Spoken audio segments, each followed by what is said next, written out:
You don't start this story at the beginning, you start it at the fall. You're watching this billionaire darling of the electric revolution walk out of federal court. Cameras are firing like gunshots. His jaw is locked. His eyes are hollow. He looks like he hasn't slept in weeks. He's not moving like a man who once promised he'd change the future of energy. He's moving like a man who's finally realizing the future has already decided it does not need him. This is what it looks like when a dream collapses in real time. Trevor Milton stands in the center of a storm he once thought he controlled. Reporters are shouting questions. Former investors are rage tweeting. Regulators are circling. Nikola stock has imploded. People who once treated him like the next Elon-level prophet now spit his name like a cautionary warning. And the internet, is tearing him apart in memes, jokes, and ruthless "I told you so." And you feel it in your chest like a punch. This is not the version of the American dream you were trained to believe in. This is the underbelly version, the one where ambition becomes religion, the one where charisma becomes weapon, the one where romantic validation becomes gasoline. Because this isn't just a business collapse, this is a psychological freefall. And to understand how this empire burned, you have to understand the love story underneath it. Because Trevor didn't do this alone. His identity wasn't built alone. His belief system wasn't reinforced alone. Trevor didn't just believe he was chosen. He had someone beside him who believed it too.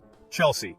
When you zoom back, when you rewind this tape, what becomes horrifyingly clear is that Trevor didn't rocket himself into delusion in isolation. Love is a powerful amplifier. The approval of the person you share your bed with, the person who witnesses your private self, the one who tells you that you deserve this level of greatness, the one who says the world just doesn't understand yet. That belief becomes, honestly, intoxicating. And when you're rising, when you're being praised and worshipped and packaged as the new face of innovation, that belief starts feeling like proof. Back here at the courthouse, this is the moment nobody ever imagines when they're rising. You think you'll die a legend. You think success is permanent. You think you can never fall hard enough to break your bones. But every empire built on identity breaks at the exact place the identity cracks. People forget this. Trevor Milton, before the fame, before the valuation spikes, before the Congress hearings, wasn't a villain, wasn't a meme, wasn't a punchline. He was a man desperate to outrun the insecurity and smallness he felt inside. His ambition came from a place that felt like not enoughness. That is what made him compelling. That is what made him magnetic. That is what made him dangerous to himself. And when he fell in love with a woman who saw him not as who he was, but who he could become, the story shifted.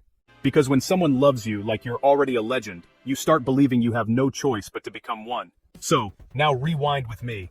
Far back, before this courthouse day, before the indictment, before the humiliation, before the memes, back to the moment Trevor became obsessed with the idea that he could be the next generation Steve Jobs meets Elon meets Messiah for clean energy. Back to the moment he began shaping his identity like a prophet. Back to the moment Chelsea stepped into that energy, aligned with it, mirrored it, amplified it. You're in the early Nikola hype era, post-COVID boom energy. Tech valuations are insane. Retail investors are gambling like Vegas. Money is flowing like water. Everyone is looking for the next rocket. And Trevor sold them one. He sold it with certainty. He sold it with charisma. He sold it with theatrical conviction. This wasn't just business strategy. This was seduction. And when the person you share your private life with reinforces that the world needs what you're building, it becomes harder and harder to even see the line between truth and performance. You know, that's the danger of power couples at the top of financial mania cycles. The romantic validation becomes fuel for empire identity. You start thinking, maybe this isn't fraud. Maybe this is destiny. Maybe this is how every visionary is born. You start believing your own mythology. And Trevor, well, he believed his. When you tell a story long enough, the story starts telling you who you are. It's like suddenly, the narrative takes control. But here's the most dangerous part. Love makes delusion feel noble. Chelsea wasn't forcing him. She wasn't designing schemes. She wasn't architecting the fall. But she represented the version of life Trevor couldn't let go of. The validation, the image, the luxury, the aesthetic, the social elevation. The sense that he finally became the kind of man the world had once laughed at him for not being. He wasn't willing to lose that feeling. He wasn't willing to lose that identity. He wasn't willing to lose the love that believed in that identity. And once your identity becomes romanticized, you defend it at any cost. Even when reality starts cracking, even when whistleblowers start whispering, even when short sellers start circling, even when journalists start asking questions you can't answer clean, even when the truth becomes harder to keep straight, you hold on to the image, you hold on to the dream, you hold on to being loved as a man who changes the world, not a man who lives an ordinary life. Because, well, ordinary feels like death when you've spent years selling yourself as extraordinary. That is why this fall was inevitable. Because when the myth is bigger than the truth, the crash is violent, and when love is tied to the myth, the crash feels personal, not financial. Trevor Milton didn't just risk investors' money, he risked the one thing he thought made him worthy of being loved. That's where the story begins. You go back to the beginning of the rise, not the technical founding, not the legal paperwork, not the corporate filings. No, you go to the exact moment Trevor realized hype was more powerful than technology. And in the post-COVID financial mania world, hype was a currency. Hype was a product. Hype was an asset class. You start to realize you're watching a man who didn't just build a company, he built a worldview around himself. And Chelsea wasn't just present during this transformation. She became the emotional proof of success. The visual symbol that he made it, that he finally escaped the version of himself the world doubted. And this is the part of the story that makes you uncomfortable, because you start feeling the same intoxicating rush he felt when retail investors worshipped him like the second coming of energy salvation, when CNBC put him on screen, when memes were fan art, not mockery, when this wasn't a scandal yet. This was a revolution. The valuation started climbing like a rocket, and Trevor acted like he was born to fly it. SPAC culture was insane. People online were YOLOing entire savings. Nikola became a stock market religion overnight, and in Trevor's mind, this wasn't luck.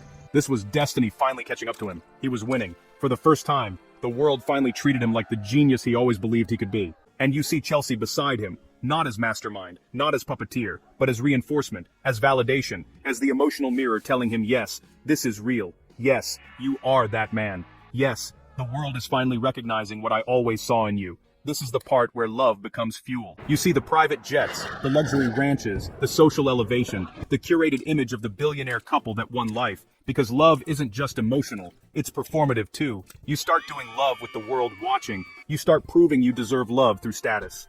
You start believing that if you lose the image, you lose the identity. And if you lose the identity, you might lose the love. And that's when ambition stops being ambition and becomes survival. The world thought Trevor was visionary because he sounded visionary. He sold certainty like it was oxygen. And certainty is the greatest drug the markets have ever tasted. Markets don't reward engineers. Markets reward belief. Markets reward narrative. Markets reward the person willing to say this is inevitable with his entire chest. Trevor was that man. He didn't whisper. He declared. He didn't pitch. He evangelized. He didn't suggest future. He guaranteed it. And every time he said something insane, impossible, larger than life, instead of Chelsea grounding him, the world encouraged him. Investors clapped, retail stand, media chased him. So what incentive existed to slow down? You watch the dollar signs grow. You watch the stock spike. You watch people online say they're betting their life savings because Trevor is the one who will break big oil and rewrite transportation history. You watch the hype machine become a belief system. And you feel this sick twist in your stomach because you know how this ends. But in this moment, in this high velocity vertical rise, Trevor doesn't. He thinks this is the natural order of the universe finally correcting itself in his favor. When Nikola briefly surpassed Ford in valuation, that was the moment the psychological break sealed itself. To him, that was confirmation. To him, that was cosmic proof. To him, that was scripture. And when a man who built an identity on insecurity suddenly gets handed world validation, he doesn't stabilize, he accelerates. Greed doesn't start at the bottom. Greed starts at the top, where you start believing you deserve everything good that happens to you, no matter how insane the world becomes. Chelsea is there through all of it. She's not plotting. She's not pulling puppet strings. She's doing what every partner in this dynamic does, reinforcing the emotional storyline that this success is real and earned. She becomes the soft place he falls at night. She becomes the person who looks at him and sees exactly what he wants to see. She becomes the private mirror of the public legend. And when the love you receive requires you to stay extraordinary, you'll do anything to not go back to ordinary. That's what makes the rise dangerous. Not the money, not the hype, not the investors, the identity shift. Because now Trevor isn't just CEO of Nikola. He is Nikola. He is the future of clean transportation. He is the guy who proved the world wrong. And Chelsea is, the symbol that this new identity is real, stable, deserved, earned, and honestly, even divine. So, when people start asking technical questions, when journalists start poking weak spots, when skeptics start demanding proof, when shorts start sniffing inconsistencies, Trevor doesn't experience it as business pressure. He experiences it as war on the identity he built. This is why the rise is, honestly, the most dangerous part of the story. Because the rise turns you into someone who just refuses to go backwards. Someone who would rather burn everything down than admit you were never the legend the world, even if just for a moment, convinced you that you were. You don't see the cracks yet. You don't see the unraveling yet. You don't see the collapse forming. All you see is acceleration. You don't realize how fast it happens until you're standing inside the wreckage, staring at the life that used to look like destiny. The unraveling didn't come like a slow leak. It came like a grenade inside the mythology. One headline, one investigation, one skeptic with receipts. The story that once fed him oxygen suddenly flipped into a story that suffocated him. You watch it, and it feels violent. This wasn't just a stock drop. This was the world that once worshipped him, now turning on him like a betrayed lover. Tweets turn into threads. Threads turn into articles. Articles turn into investigations. People who once said he was the chosen one, now say they always saw through him. That fake confidence is worse than betrayal. It's revisionist history in real time. And, in the middle of it, Chelsea is still there. Not as co-conspirator, not as mastermind, not as puppeteer, but as the last remaining symbol of the identity he refuses to let go. Because when you're crashing, love becomes the final anchor of the myth. If she still believes he's who he always said he was, then maybe the world is wrong. Maybe this is temporary. Maybe he can push through. But reality doesn't negotiate with identity.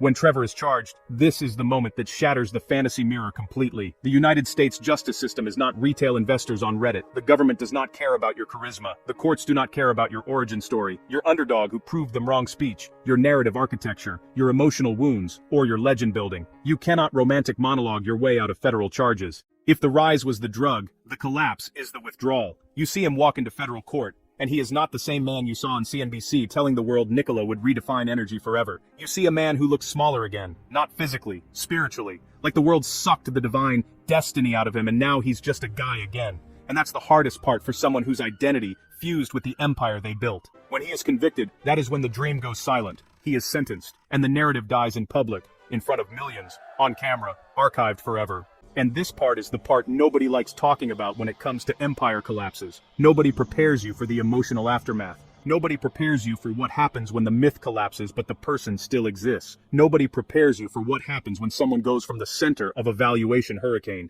to being a cautionary YouTube post-mortem true crime case.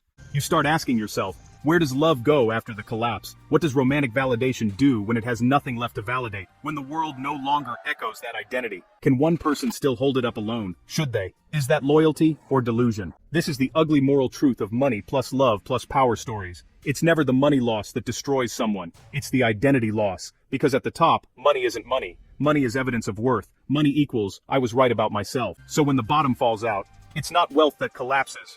It's self-definition, and that is the ultimate heartbreak. Because really, what is left to love when the person you loved no longer knows who they are without the empire that made them feel worthy?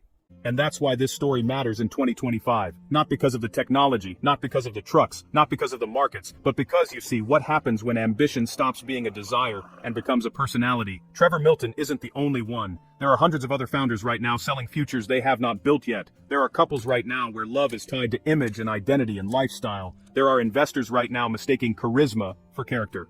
And if you think this story is just about one man, you miss the real danger. Every empire of delusion feels real until it doesn't. So now you ask yourself, not just theoretically, but emotionally, psychologically, if you were in his position, if you had the entire world telling you that you were chosen, if you were finally loved for the legend you always wanted to become, would you have slowed down? Would you have questioned your own myth? Would you have risked losing the love that believed you were extraordinary? Or would you have kept accelerating until the cliff revealed itself? That's the moral reckoning. That's the dark heart of this story. That is the place where money, love, and lies always collide. If you like true crime love stories where money, love, and lies collide, please subscribe to the channel and share it with others. Thank you.